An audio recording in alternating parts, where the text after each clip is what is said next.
the Prime Minister bounce back from this? Are you going to have to resign?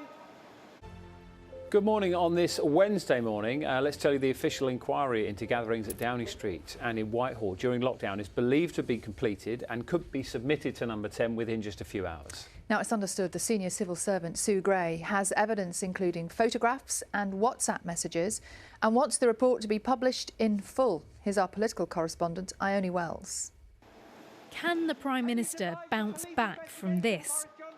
Are you going to have to resign?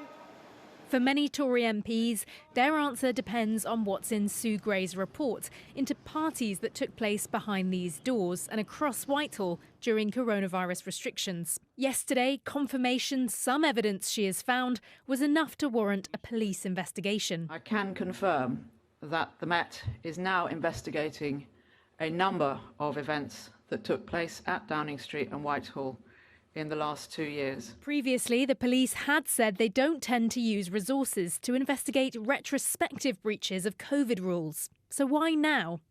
Cressida Dick said there were 3 key factors. Evidence those involved knew or ought to have known what they were doing was an offence. Not investigating would significantly undermine the legitimacy of the law. And where there was little ambiguity around the absence of any reasonable defence. The Prime Minister welcomed the police investigation. I believe this will help to give the public the clarity it needs and help to draw a line under matters. But as a police investigation into government parties opens, the BBC understands the civil servant Sue Gray's is now complete. After it gets sent to Number 10, opposition parties want it published in full. We already know that she's concluded that there's evidence of potential criminal offences. That's why she's passed it to the Metropolitan Police. So we know that much already. We already know that Metropolitan Police have decided that it's serious enough and flagrant enough for them to investigate. Number 10 hadn't received the report last night, but the Prime Minister is due to give a statement in the House of Commons after they do.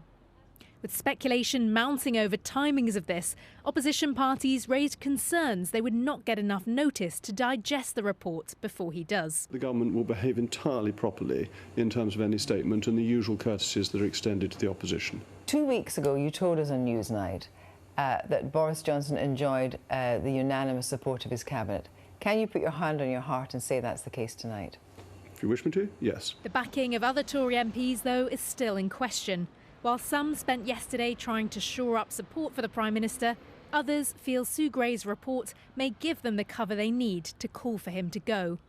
Ione Wells, BBC News. And lots of Conservative MPs are looking at Boris Johnson and wondering whether he's fit to still be the Prime Minister and leader of the Conservative Party. And they've been waiting for this moment to make their decision about whether to trigger a vote of confidence in him. Well, potentially by the end of today, those Conservative MPs who've been wavering will no longer have the excuse that they are waiting for Sue Gray. So this could be quite a decisive moment.